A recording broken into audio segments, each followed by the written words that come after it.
Glad to have you with us tonight at our Founders Forum. We appreciate those that have come to be on our panel. At my right is Merlyn Bigalow and Alison Hughes and Janece, Gardner, and Kevin Jensen. And our moderator is Merlin Hafen. And our subject is past good places to eat. Appreciate them being here to talk about the history in our valley. Just a note that I'd like to tell you that tomorrow night we're having our annual bake-off, the Virgin Valley Historical Society. And the good things that you could bake are cookies. So anyone can bake. We have 3 divisions, the little kids, the youth, and the adults. And so that will take place at the rec center outside. So we're hoping that we have a lot of entries for that. So if you're excited about cooking cookies, we'd love to have you come and bring them. Glad to have our people with us today. And I'm going to turn some time over to Erica. She's going to talk about some other events that we're having.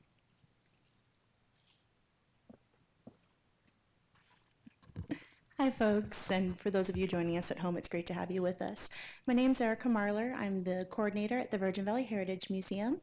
We have some wonderful things going on this weekend due to Mesquite Days. First off, we've been doing a new community event called If This House Could Talk.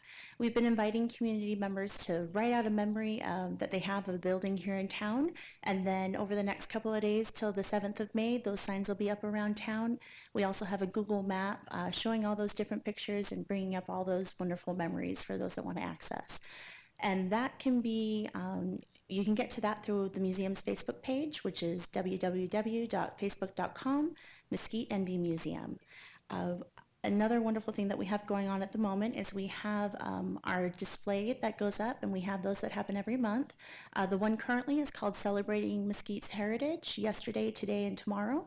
And so we have a lot of wonderful then and now photos of around town, and we also have an opportunity for those that are interested to add their 2 cents and thoughts about what they would like to see for Mesquite's future.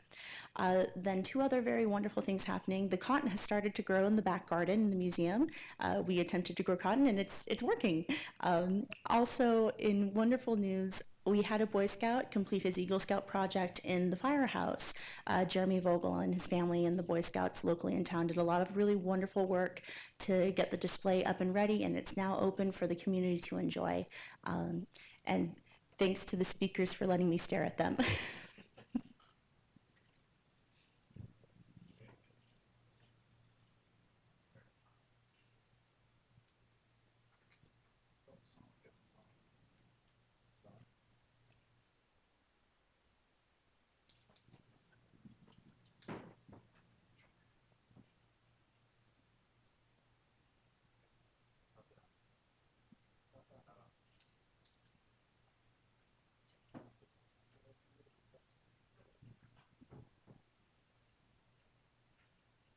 There we go. Okay. Thanks, Aaron. We appreciate Aaron Baker from the city being here. He is the recording this for us and the cameraman. Thank you, Erica, and thank you, Darlene, and other members of the Historical Society and members of the audience, and we welcome you at home also. Tonight's topic is, as Darlene said, good places to eat in Mesquite that used to be here. They were drive-ins, fast food, not quite like it is today, but it was very good. So we have Kevin Jensen, he's here. His family operated the Frost Stop. Janece Gardner's here with the Polar Freeze, and then Merlyn Bigalow and Alison Hughes are here for the Yum Yum Shop. So we'll start with Alison, since she's a repeat customer at a Founders Forum. She's been with us before. We'll have her tell us just a little bit about their operation, stories about it, the location, things like that. So Alison, if you'd start out with us for us. Well, thank you, Merlyn. The Yum Yum Shop was located about where the CarQuest is now. It was a drive-up named, I think it was named by Merlyn. Was that right? Merlyn made up that name? Maybe his wife, Tana, made it up. And it was in our Hughes family business. We had a service station there and a little kind of a country store, I guess, a little quick market and the Yum Yum shop. And Merlin and Tana were the managers when it first opened, and it was just a good hamburger spot. And what was nice, it was close to the high school, which was at the old school, and that's before people cared too much about their yard, so kids could cut through from the school, through the lot, and over to the Yum Yum, which is on what we call Sand Hill now. So we always had a student lunch. What did that cost, Merlin? About $2 for a burger and fries and a drink, something like that?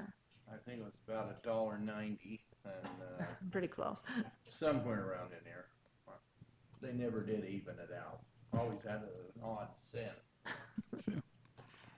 And how many years did you run that? No. I don't know for sure. They talked me into quitting my job in Las Vegas, so because they had planned something like this, they researched it, and they knew there was the traffic, you know. So I got in on help building it, mowing the lawns, cutting the trees, whatever. If there had been lawns and trees, Merlin, come on. Come on, we had a lawn. Yeah, I think so, out front. But I was there for quite a while. Okay. Janece, would you tell us a little bit about the Polar Freeze? Yeah, my mom and dad bought the Polar Freeze in 1962 from a family they lived in Santa Clara, the Moss family, and so they had 5 little kids. In fact, my youngest sister was a year old, and I was 7, and we ranged from 1 year to 13 years, and they decided with their little entrepreneurship that they were going to get this business. And so they bought it in 1962 as a young couple, and we actually had it for 20 years.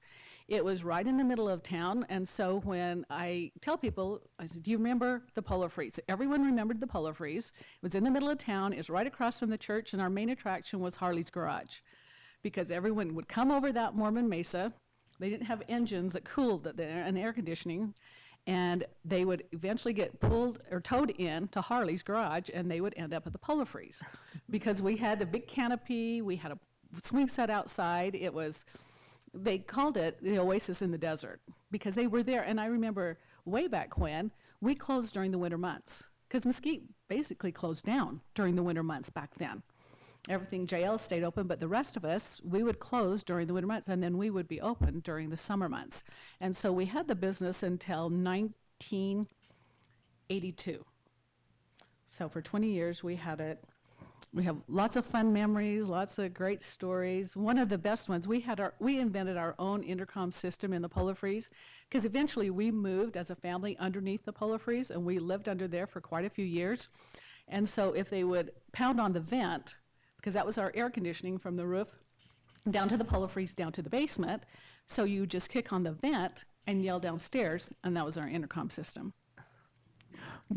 Well, and for those of you at home, Norma is here in the audience, but she's camera shy. So.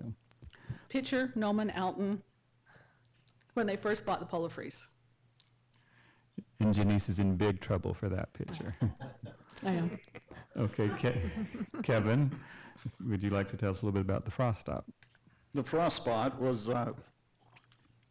it's located right at the top of Riverside Road, and what's there now is a car wash and a laundromat. But that building was built by my father, as I recall. Now somebody correct me if I'm wrong, but when I was really little, there was a store on one side, like a general store, and I remember that vaguely because I was like the baby of the family for a long time. So, but it was the same way as the Polar Freeze. It was open during the summer months most of the time, and then they'd close in the winter because there was, like Janece said, nobody was in town. The streets folded up at 8 o'clock in the summer and at 3 or 4 in the winter, so nobody was around. So, but that's what the Frost Spot was, and it changed over the years. It looks a lot different now than it did then, but later on they took out the store and put in a little, like a bar to eat at, and then put in video games and pool tables, and had a little dining area in there. And like I say, it changed quite a bit over the years, but the building's still there, essentially. It was always fun when it opened because we knew school was out and it was summer, and again, it was always very sad when it closed in the fall because school was back in session. We'll start back with Alison and Merlyn. Tell us some of your favorite food that you either like to prepare or that was a particular to your store. What were you famous for? I thought I was famous for a malt, a shake, but it's not too famous. Dairy Queen copied me. It was a pretty good one. My brother-in-laws and everybody that was coming through back and forth to St. George from Las Vegas, they'd always stop and come in and have one of my malts. Good. I remember we sold a lot of taquitos. And kids loved those. I don't know if you know what they are, little rolled up meat. And especially if you melted cheese over the top, that was a real hot item for high school kids. And a lot of our business was school kids at lunchtime. And another big one was hot fudge sundaes. I can remember we sold a lot of those. And I have to tell a funny one. There was a lady and man who used to come from, was it New Harmony or something? Merlin, they had these two dogs. But just can remember, she had this fire engine red hair, and they'd stop in every time on their way and have 2 hamburgers with mustard only. Like, I just remember that like yesterday. It was just one of those little things, because every week, here they were. I remember the Sundays. That would be a treat for me if I went to my piano lesson. I didn't do very good at piano, but I ate really well. Janece, how about you? What was some of your... Part of our thing was tacos. It was just the little frozen deep fried tacos, but they were the best tacos everywhere. And then ours, like Merlin, was the shakes. People would stop for all around and for a chocolate shake or any type of shake. In fact, Lyman Hafen, in a book that one of his books, The Edge of Memory, I'm just going to read a little part out of his book. It says, he talks about owning a tire store in St. George and he going as a young child with his dad to Vegas to get tires. And he starts it out, said, we would start first thing in the morning and drive out Highway 91 through Santa Clara and over Utah Hill, rolling down Beaver Dam Slope just past the Black Brush and the Joshuas. I'd look over at Dad and wonder if he was planning on stopping. Usually somewhere beyond Littlefield, he would look over at me and smile and ask me if I wanted to stop at the Polar Freeze for a shake. I'd smile and nod my head, and when we pulled into Mesquite and made that big turn at the east end of town, Dad would start to gear down, and then I knew for sure we were going to stop. We'd park the truck on the north side of the highway, hop out, and walk across the road. We ordered always chocolate at that little window in the front. Then we waited and waited and waited. Seemed like you always had to wait for the best things. The Polar Freeze made the thickest shakes known at that time to man. My dad appreciated a thick milkshake as much as anything, and I had inherited his taste. I could meter out that shake and make it last all the way across the Mormon Mesa, savoring every moment of that wonderful, simple pleasure. Last month, after a long, hard day on the road, I was heading home on I-15. As I drew closer to Mesquite, I felt a distinct hankering for a thick chocolate shake. I pulled into town, stopped at the Polar Freeze, walked up to that same little window out front where Dad and I used to order. A boy on the other side of the screen took my order, chocolate shake, thick please, and returned it much too quickly. The cup had a lid on it with a straw sticking out of the top. I asked for a spoon, and the boy gave me a funny look, then handed me one. Back in the car, I settled behind the wheel and proceeded to test my shake. I tried the straw first, knowing full well that it was impossible to truly inhale a great milkshake through a small plastic tube. No problem with this one, though. The shake or pour facsimile thereof swept up through the straw like water and flooded my mouth and throat and nose in one breath. Greatly disturbed, I drove to the end of town, pulled into a convenience store, chucked the cupful of mushy brown water into the wastebasket, and went inside where I bought a cold bottle of pop and a bag of salted peanuts. So that was one thing, because people, when I talk, and they said, oh yeah, we used to stop. Root beer freeze, that was a big thing. Root beer freeze, chocolate shakes. And hamburgers, I have a copy of the menu. Our drinks at that time were 10 cents, 15 cents, and 25 cents. Hamburgers were 35 cents. I think fries were 20 and 25. Things have changed. Just a bit. One thing I remember is my grandma would take me, and you had the chocolate dip cones. Tip top. Yeah. My mother wouldn't buy me one because they were very messy, but my grandma would, so. Kevin, how about you? What were some of your specialties, or I should say your mother's specialties? That's right. They were her specialties. They weren't mine.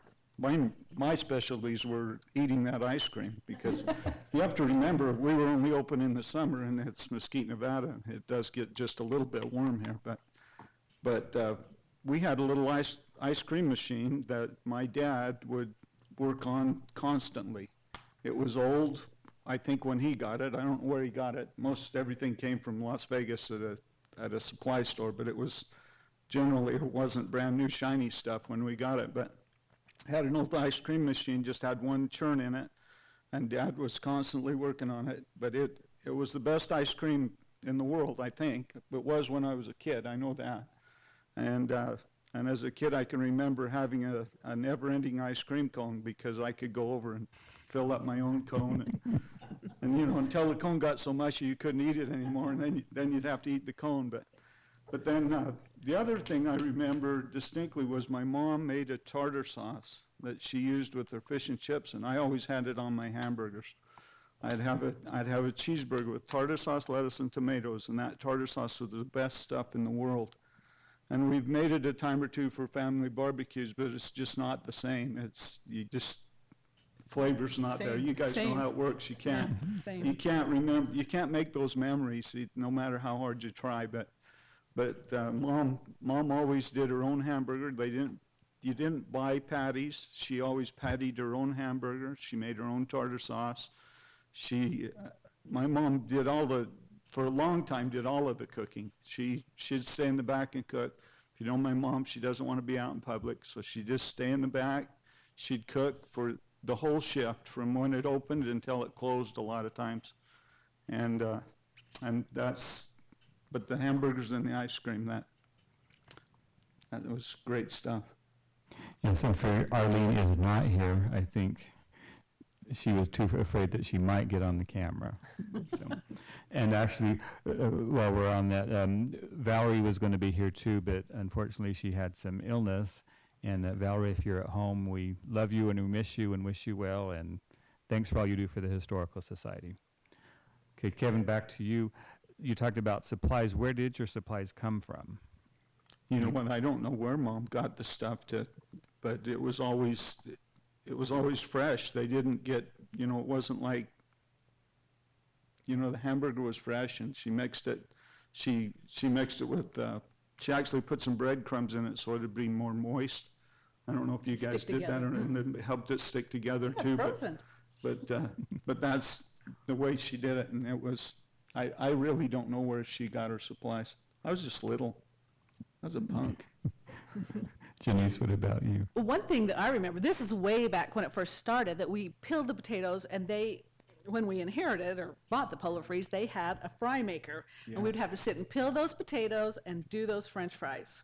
I do remember but we didn't make our own hamburgers at the Polar Freeze. We bought them in a little box, and they were all frozen.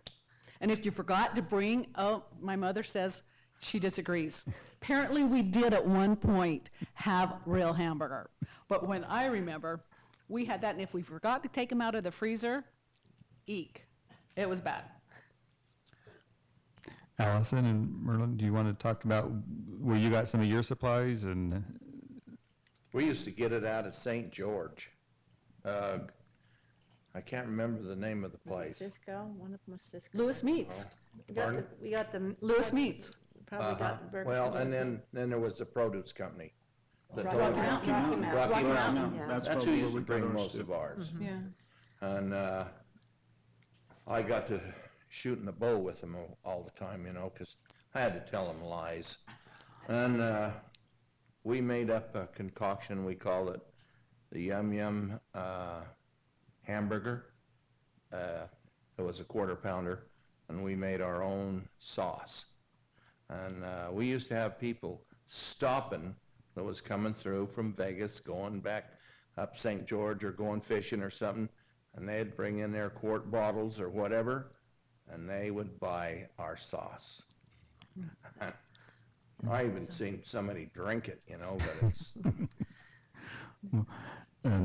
I remember one of the things that the Yum Yum would do is send out the postcard, good for a Yum Yum special for your birthday. I think you got it off the birthday Yeah, everybody got one calendar. of those. We were talking about that today, and then, of course, that was a really good come on because then everybody would, of course, bring their family, and the kid or whoever it was, an adult or child, got their free, wasn't that burger and fries and a drink for their birthday? But Yep. then, you know, the hope was that the whole family would come and enjoy a meal as well with their money along.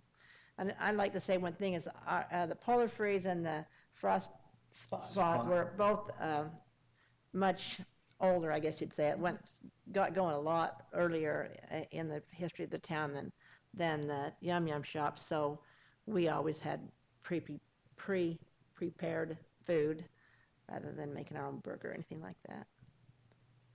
Alison and Merlyn, tell me a little about it was a family business. Tell us about how many of your family members worked there. And I remember your, well, it'd be both of your mother-in-law, Anne.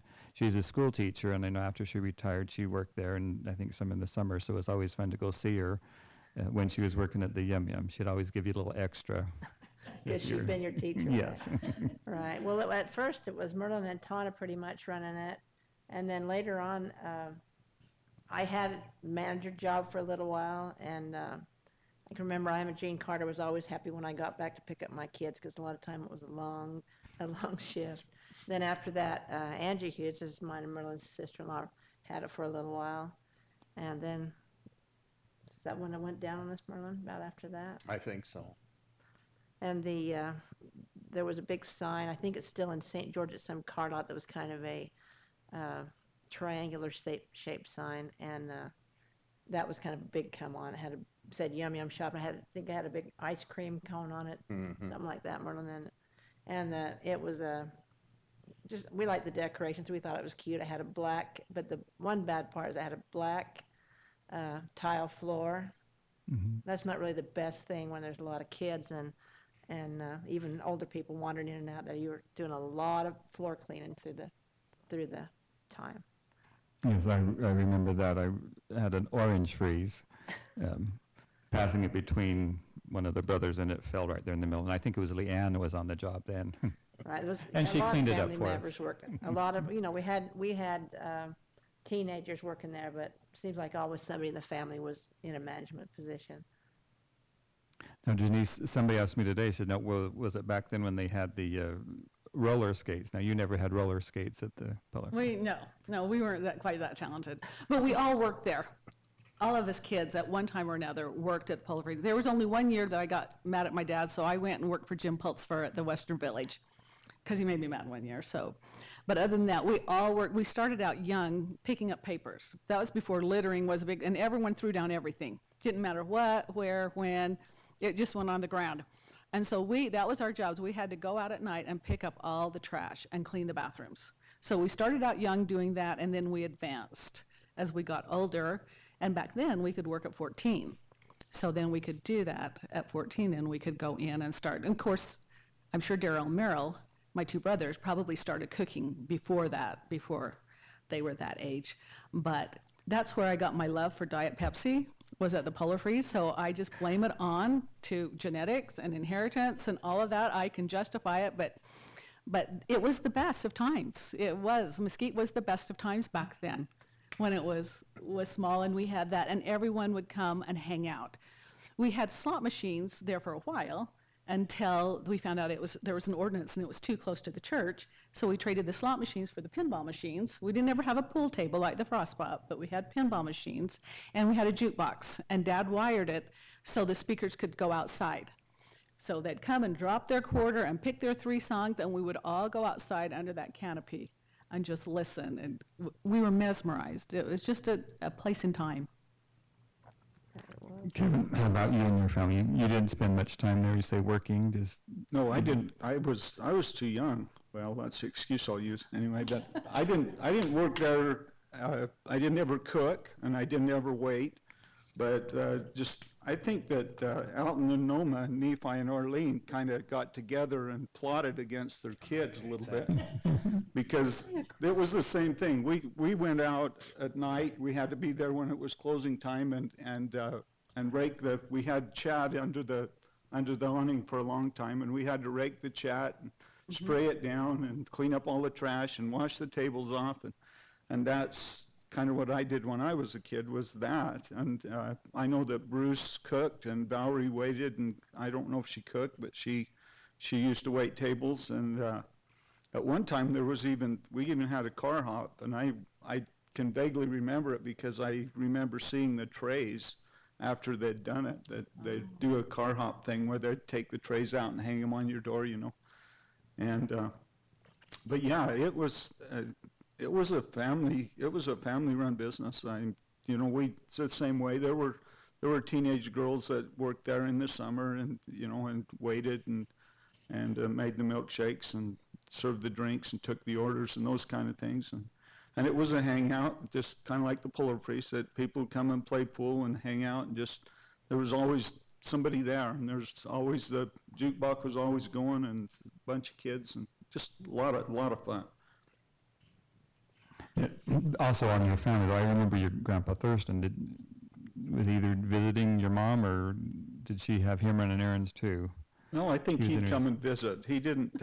I don't think he ever worked there or anything, but he was there quite a bit, and they go down and back in the day when I was little, at night when the sun would go down in the summer, a lot of the old folks would come out of the woodwork, and they'd come and get an ice cream cone or a milkshake or whatever, and just kind of visit. Something we don't do much now is visit like the old folks used to do. I remember that. They'd bring their family. They'd all be piled in the back of a pickup truck and come and get an ice cream cone or whatever it was. But just great memories. Okay. Back to Alison and Merlyn. Do you have a few more comments on? We could probably sit here and lie a little bit, but then we'd get too much flack. I thought it was just a really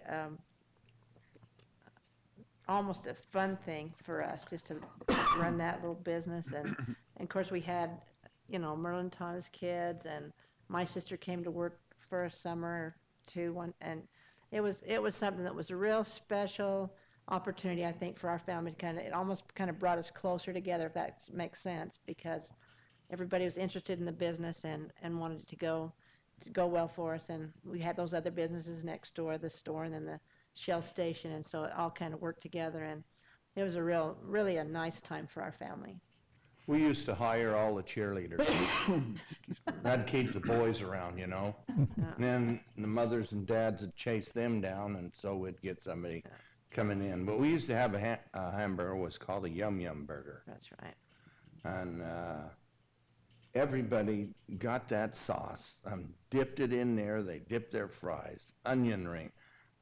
They took it home, it was something else, It was quite a deal. But we used to take, and Ton and I, every Christmas morning, we'd cook a big breakfast there and serve it to the family. And we had Christmas breakfast there about every year. And that was a lot of fun, because you could eat hotcakes until you couldn't eat anymore. But it was good. It was good times. Okay. Janece, do you have any? One thing Kevin and I were even talking about it right before we started, they used to refer to the Polo Freezes as Mesquite Second Ward. Back in the day, Mesquite was small and there was only one ward, but between priesthood and Sunday school, everyone would go to the Polo Freeze instead of going to Sunday school, so they dubbed it Mesquite Second Ward. So, and Kevin says when they made the Mesquite Second Ward, they called the Second Ward the Third Ward because the Polo Freeze was the Second Ward. So that was kind of a fun thing, but yeah, I concur with Kevin when they said it was like everyone came out at night, and it was a gathering place that is so far lost in this time. But they would bring their families, and we would all sit under the canopies, and and someone would drive down the street, and they would see so-and-so there, so then they would pull in, and then somebody else would pull in, and then all of a sudden you just had this whole group of townsfolk that we would just sit there and chat and chat and chat for hours and hours. It was a wonderful time. Not necessarily that good for business, but they would talk. Every once in a while they'd buy something. Yeah. Kevin, one thing I was going to ask, between the Polar Freeze and the Frost Stop, the canopies that you're talking about, they weren't always there, because I remember them being there. Ours was. And then for some reason they were torn down. What was? Well, you can at the Frost Spot. I can tell you stories of that canopy. I remember when I was a little kid. It seemed like the storms were worse back then than they are now, because I remember being in the Frost Spot one time, and one of those Hail Marys come through, one of those storms, and it started raining, and you couldn't even see the street, and because it was just like sheets of rain. And one of those microbursts come through, and one time and Dad had always rebuilt it, but I remember the canopy. He had great big concrete barriers on it, and the wind caught that and threw it clear over the top of the building. It just was like a big kite. It got under it, and then it just picked it up and just threw it clear over the building parts of that canopy. And so, then it'd be gone for a while, and then we'd build it back, because if you don't have shade, you don't have anything, and, in the summer around here, so.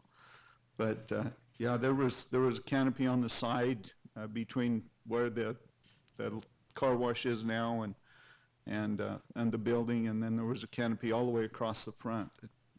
Most all of the time that it was open, because it was just a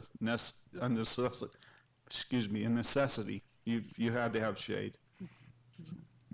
Especially back in the day when many of the cars didn't have air conditioning. Yeah. So. Okay.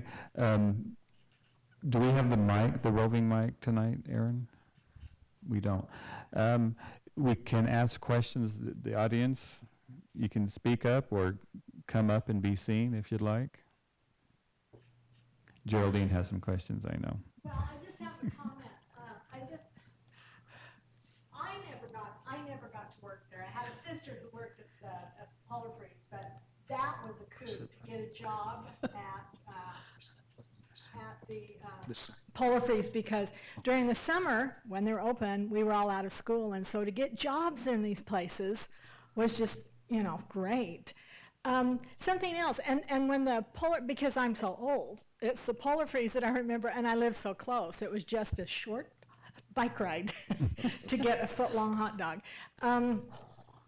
Was that it was before television, so there wasn't a lot to do in the evenings, and finally after the heat of the day was over, that was when we'd all come out. And too, it was always nice to have an inn. I remember Janece's mom, Noma, was one of my church teachers, young women's teachers, and so we would ride up in her, she'd treat us at the Polar Freeze. But these places really were the heart of the town. I mean, that's where we would, the folks, what should we do tonight? Well, let's go get a Frosty, let's go get an ice cream cone or a dip or something, and all of them.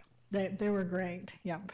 And do you remember some of the teenagers you had working? Merlyn says it was the cheerleaders and that, but you had a lot of, kids, that's how they got their money. I know my sister saved and saved through the summer. She worked for the Mosses, but do you remember some of the kids? We had Pam Adams. Mary Shaner. In fact, there was a couple sisters. that lived down there by the old gymnasium across the street from Arch. They worked for us, and we even hired a couple from way out there past Bunkerville.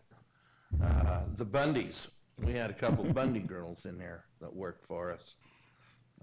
And the Morton kids lived right across the street. We had, not Vera, but Lisa and Kay, I think, and one older. They were always real good help, and they could come right across the street. So we were happy about that. Can you remember what kids' wages were then, teenagers?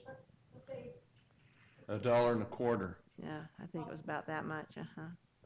And not many, a few tips here and there, but not too many. Not much tips, no. And our place came along quite a bit after these guys, because we were more of a hangout for the teenagers. That's, I guess, by then families didn't go Do you together remember so much. what year? What year did yours start?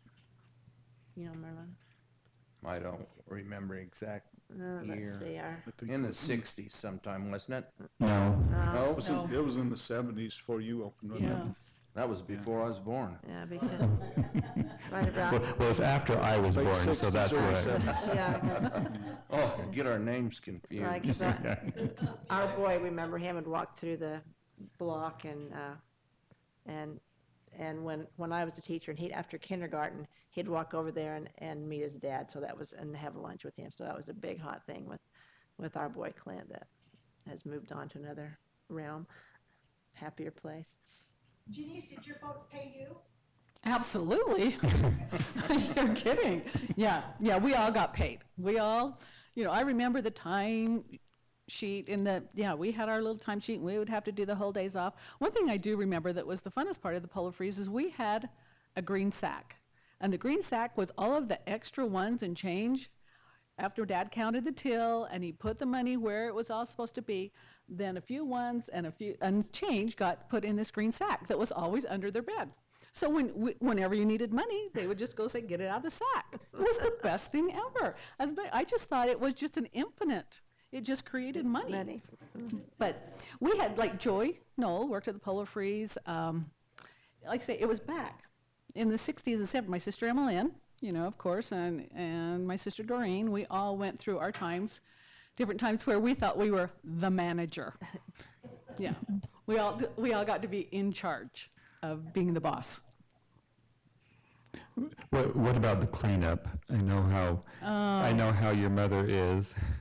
Cleanups, in fact, Mom was just telling me that Joy Knoll was saying that my dad taught her how to mop because he made her repeat and mop so many different times. We got this floor in the Polo Freeze. It was, I don't know, but my grandpa and my dad both were very good at building and it's like Kevin's dad. I mean, they just did their own things. My Grandpa Houston worked on all the refrigeration all over town, basically. And so they kept the walk-ins going and everything going, but they decided to pour this mixture on the floor. Don't even know what it was, but it was this mixture of something that they poured on the floor, but then it would get bubbles, and then it would crack, and then we would have to, but I remember scrubbing, and I remember the mop bucket and scrubbing, and taking all of the little containers, because that's back when we had a container for every pineapple, strawberry, caramel, and we had to take those things out, empty them back in, wash them completely, dry them, refill them. That was part of the end of the shift, going through and cleaning everything. It was a process at the end of your shift, you had all of this stuff to do before you could walk out that door for your $1.35 an hour. That's right. That's right. Yep. Did you ever have buses stop, throw you into panic? Buses. Buses. Oh, yeah, we had buses stop. Yeah, we did have buses stop. Yeah, we did too, and that was very scary. But they wanted shade too. I mean, and this canopy thing, I know, we had stalls, and it was like a fight for the stall to get underneath the canopy. And I remember we had a thermometer on one of the poles, and I remember it being 118 degrees in the shade. People say we're crazy now, but it was 118 degrees here back then. It still is. Still is. Still is. I moved north. Still is. I have a little story I'd like to reminisce about. Just a short one. My dad was a custodian over at the church. And like you said, it was the third ward. And on Saturdays, kids would go up and help clean the building. And we could always go over to the Polo Freeze and get a shake and a hamburger at noontime.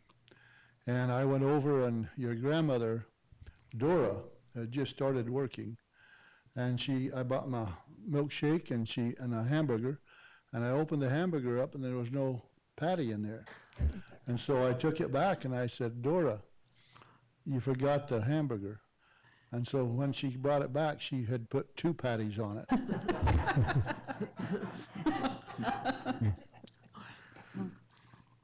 Well, I have a story to tell. I worked for the Mosses in the Polar Freeze, probably about the second year that they were there. They had a daughter that was my age, and we ran it one summer and lived in the basement. But my cousin and I was working, and we were always we liked to watch people come. You know how you like to watch people. And that was the first time I'd ever seen a man in cutoffs or shorts, and thought that was really interesting, because you just never saw that. You never saw boys or men in shorts. And this one was coming, and my cousin said, "Oh, look at them bony knees." But anyway,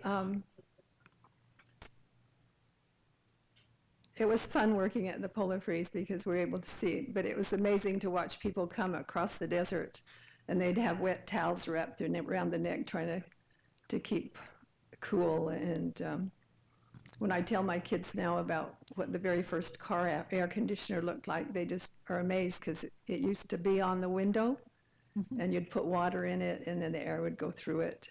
I just remember that. But it was fun working at the Polar Freeze, and we had some good times. So. Okay. Anybody else out there?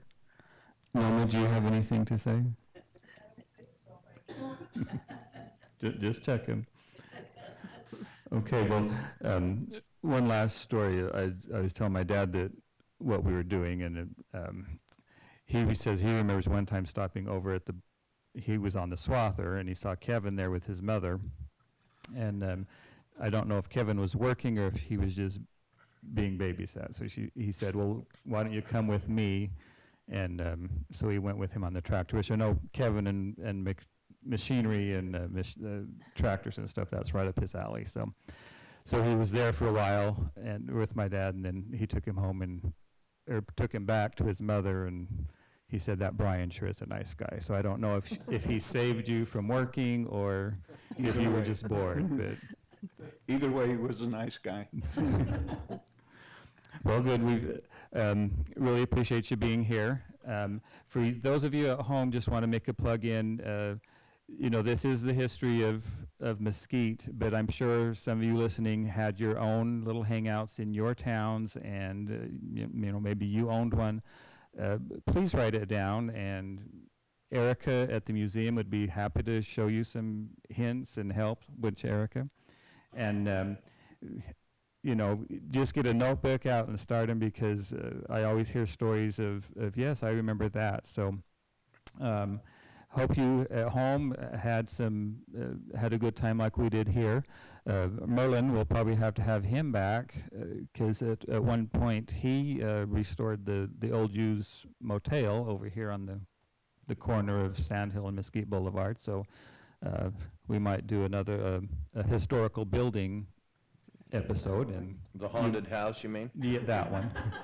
I do remember once going over there when you were gone, and Dana was home alone, and there were some bats in the upstairs. But so we appreciate Merlin. We appreciate Alison being back.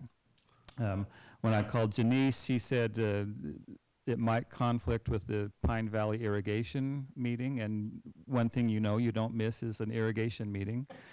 So thankfully we didn't have a conflict there, and we appreciate Kevin for being here, pinch hitting for his sister. So hopefully Valerie will correct any mistakes that were made.